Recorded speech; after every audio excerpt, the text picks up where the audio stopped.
Hello everyone, welcome to Neso school. पिछले lecture में हमने डिस्कस किया क्लास 10th बायोलॉजी सिलेबस और देखे बायोलॉजी के चैप्टर्स और उनके अंदर दिए गए इम्पोर्टेंट टॉपिक्स। और आज हम शुरू करने वाले हैं बायोलॉजी का पहला चैप्टर, जो है चैप्टर 5 लाइफ प्रोसेसेस। तो चलिए बिना किसी देरी के शुरू करते हैं आज के लेक्चर को, जिसका नाम है इंट्रोडक्शन टू लाइफ प्रोसेसेस। और देख लेते हैं हमारे आज के टॉपिक्स क्या हैं। हमारा आज का पहला टॉपिक होगा अलाइव वर्सेस नॉट अलाइव। इस टॉपिक में हम समझेंगे उन सारे डिफरेंसेस के बारे में जो लिविंग थिंग्स और नॉन लिविंग थिंग्स के बीच में होते हैं।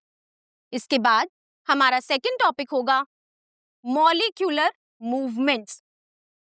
इस टॉपिक में हम समझेंगे उन मूवमेंट्स के बारे में जो हम आंखों से नहीं देख सकते। तो चलिए शुरू करते हैं हमारे पहले टॉपिक के साथ, जिसका नाम है अलाइव वर्सेस नॉट अलाइव। ये टॉपिक आपकी बुक में यहां से यहां तक दिया हुआ है। क्या आपने कभी सोचा है हम ये कैसे डिसाइड करते हैं कि कोई चीज जिंदा है या फिर नहीं? What is alive and what is not? जैसे अगर कोई डॉग रन कर रहा है तो वो जिंदा है, यानी कि लिविंग है। बट अगर ये डॉग सो गया तो क्या ये जिंदा नहीं है, ये नॉन लिविंग है? नहीं, ये तब भी लिविंग ही रहेगा। तो चलिए डिस्कस करते हैं वो फीचर्स जो लिविंग थिंग्स को डिफाइन करते हैं। ऐसा पहला फीचर है ग्रोथ। ग्रोथ एक ऐसा प्रोसेस है जिसकी मदद से लिविंग ऑर्गेनिज्म का साइज इंक्रीज होता है। जैसे जब हम पैदा हुए थे हम कितने छोटे से थे और आज हमारा साइज इंक्रीज हो चुका है। तो इसका मतलब हमारी बॉडी में ग्रोथ हुई है। लेकिन अगर मैं आपसे पूछूं क्या हम दोबारा से इतने छोटे हो सकते हैं? नहीं, क्योंकि ग्रोथ को रिवर्स नहीं किया जा सकता। ग्रोथ एक इरिवर्सिबल प्रोसेस है। हम एक और एग्जाम्पल से समझते हैं, जो है जर्मिनेशन ऑफ सीड। जैसे कि आप देख सकते हैं यहाँ पे जो सीड है वो धीरे धीरे जर्मिनेट करके एक पूरे ट्री में कन्वर्ट हो गया है। तो इसका मतलब यहाँ पे ग्रोथ हुई है। लेकिन क्या ये ट्री दोबारा से सीड में कन्वर्ट हो सकता है? नहीं, क्योंकि हम ग्रोथ को रिवर्स नहीं कर सकते। तो ग्रोथ एक ऐसा लिविंग थिंग्स का फीचर है जिसमें बॉडी का साइज इंक्रीज होता है। अब चलिए देखते हैं लिविंग थिंग्स का सेकंड फीचर, जो है रिप्रोडक्शन। रिप्रोडक्शन एक ऐसा प्रोसेस है जिसकी मदद से लिविंग ऑर्गेनिज्म अपने ही जैसे सिमिलर ऑर्गेनिजम्स को प्रोड्यूस करता है। जैसे प्लेनेरिया। प्लेनेरिया एक ऐसा ऑर्गेनिज्म है जो खुद को डिवाइड करके दो नए प्लेनेरिया बनाता है। तो इसका मतलब प्लेनेरिया ने रिप्रोडक्शन करा है। अब हमने लिविंग थिंग्स के दो फीचर्स के बारे में समझ लिया है। अब चलिए देखते हैं लिविंग थिंग्स का थर्ड फीचर, जो है मूवमेंट। मूवमेंट एक ऐसा प्रोसेस है जिसकी मदद से लिविंग ऑर्गेनिज्म एक जगह से दूसरी जगह मूव कर सकते हैं, जा सकते हैं। जैसे ये रैबिट, अगर ये रैबिट जंप करके एक जगह से दूसरी जगह जाए तो इसका मतलब इसने मूवमेंट करी है।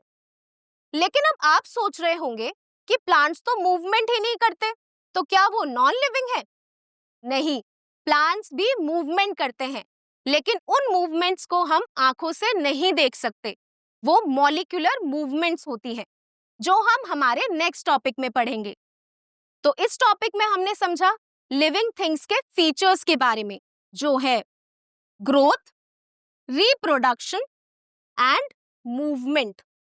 आई होप अब आपको ये टॉपिक क्लियर हो गया होगा। और इसी के साथ हमारा पहला topic alive versus not alive complete होता है। और हम चलते हैं हमारे सेकंड टॉपिक की तरफ, जो है मॉलिक्यूलर मूवमेंट्स। ये टॉपिक आपकी बुक में यहां से यहां तक दिया हुआ है। लेकिन मॉलिक्यूलर मूवमेंट को समझने से पहले हमें पता होना चाहिए मॉलिक्यूल्स क्या होते हैं। जैसा कि हमने क्लास 9th में पढ़ा है, group of atoms combine together to form molecule. बहुत सारे एटम्स आपस में जुड़ जाते हैं और एक स्ट्रक्चर बनाते हैं जिसको हम बोलते हैं मॉलिक्यूल्स। ये मॉलिक्यूल्स कंटिन्यूअसली मूव करते रहते हैं और इन्हीं मूवमेंट्स को हम बोलते हैं मॉलिक्यूलर मूवमेंट्स, जैसा कि मैंने इस डेफिनेशन में लिखा हुआ है। चलिए इसको रीड करते हैं। Molecular movements are the movement of molecules due to their kinetic energy. Molecular movements वो movements होती हैं जो molecules करते हैं, क्योंकि उनके अंदर एक एनर्जी होती है जिसको हम बोलते हैं काइनेटिक एनर्जी। काइनेटिक एनर्जी वो एनर्जी है जिसकी मदद से मॉलिक्यूल्स कंटिन्यूअसली मूव करते रहते हैं। अब हमने समझ लिया है मॉलिक्यूलर मूवमेंट्स के बारे में। अब चलिए समझते हैं कि ये मॉलिक्यूल्स लिविंग ऑर्गेनिज्म में कहाँ प्रेजेंट होते हैं। जैसे कि मैंने आपको बताया, बहुत सारे एटम्स मिलके बनाते हैं मॉलिक्यूल्स और बहुत सारे मॉलिक्यूल्स मिलके बनाते हैं कंपाउंड्स। कंपाउंड्स जैसे डीएनए, लिपिड्स, प्रोटीन्स, कार्बोहाइड्रेट्स, ऐसे बहुत सारे कंपाउंड्स मिलकर बनाते हैं the basic unit of life which is cell. Cell बनाता है लिविंग ऑर्गेनिज्म को। देखते हैं कैसे। बहुत सारे सेल्स मिलकर बनाते हैं टिश्यू और अलग अलग टिश्यूज मिलकर बनाते हैं ऑर्गन। अलग अलग ऑर्गन्स आपस में जुड़ के एक सिस्टम बनाती हैं जिसको हम बोलते हैं ऑर्गन सिस्टम। ऐसे बहुत सारे ऑर्गन सिस्टम्स मिलकर बनाते हैं ऑर्गेनिज्म। तो जैसे कि मैंने आपको बताया, ऑर्गेनिज्म बना होता है सेल से और सेल बने होते हैं अलग अलग कंपाउंड से, जो मैंने इस पॉइंट में लिखा हुआ है। चलिए इसको रीड करते हैं। Cells are made up of compounds like lipids, proteins, carbohydrates etcetera. जो सेल्स होते हैं वो कंपाउंड से मिलके बने होते हैं, जैसे लिपिड्स जिनको हम फैट्स भी बोलते हैं, कार्बोहाइड्रेट्स, प्रोटीन्स, ऐसे अलग अलग तरीके के कंपाउंड्स होते हैं और ये कंपाउंड्स मिलकर बने होते हैं मॉलिक्यूल्स से और ये मॉलिक्यूल्स मूव करते हैं जिनको हम बोलते हैं मॉलिक्यूलर मूवमेंट्स। बट क्वेश्चन ये अराइज करता है कि ये मॉलिक्यूलर मूवमेंट्स हमारी बॉडी के लिए क्यों जरूरी है, क्यों एसेंशियल है।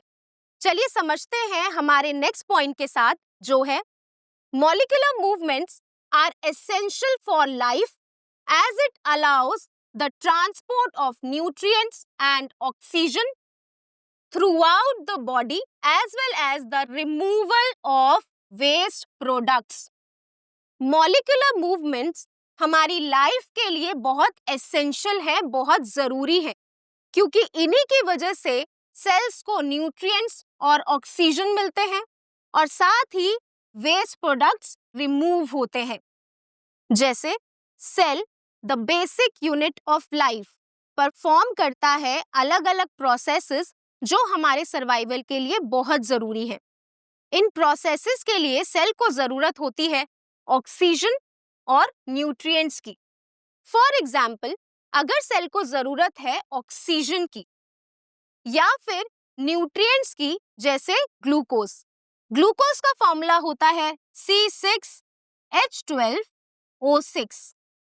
तो एनवायरनमेंट से ऑक्सीजन मॉलिक्यूल्स और glucose molecules will move into the cell और सेल इन मॉलिक्यूल्स को यूज करके परफॉर्म करेगा प्रोसेसेस और इन प्रोसेसेस के एंड में बनेंगे वेस्ट प्रोडक्ट्स, जैसे कार्बन डाइऑक्साइड। और मॉलिक्यूलर मूवमेंट्स की मदद से waste products will move out from the cell. तो हमने क्या समझा? मॉलिक्यूलर मूवमेंट्स हमारे लिए बहुत जरूरी है, क्योंकि इन्हीं मूवमेंट्स की वजह से न्यूट्रिएंट्स और ऑक्सीजन का ट्रांसपोर्ट होता है और वेस्ट प्रोडक्ट्स का रिमूवल होता है। आई होप अब आपको ये टॉपिक क्लियर हो गया होगा और इसी के साथ हमारा second topic molecular movements complete होता है। तो आज के लेक्चर में हमने समझा लिविंग थिंग्स और नॉन लिविंग थिंग्स के बीच में डिफरेंसेस को, और साथ ही हमने समझा मॉलिक्यूलर मूवमेंट्स के बारे में। ये मूवमेंट्स क्या होती हैं और हमारे लिए ये क्यों नेसेसरी है। आई होप आपको ये लेक्चर अच्छा लगा होगा। मैं अब आपको मिलूंगी नेक्स्ट लेक्चर में एक नए और इम्पोर्टेंट टॉपिक के साथ। Thank you.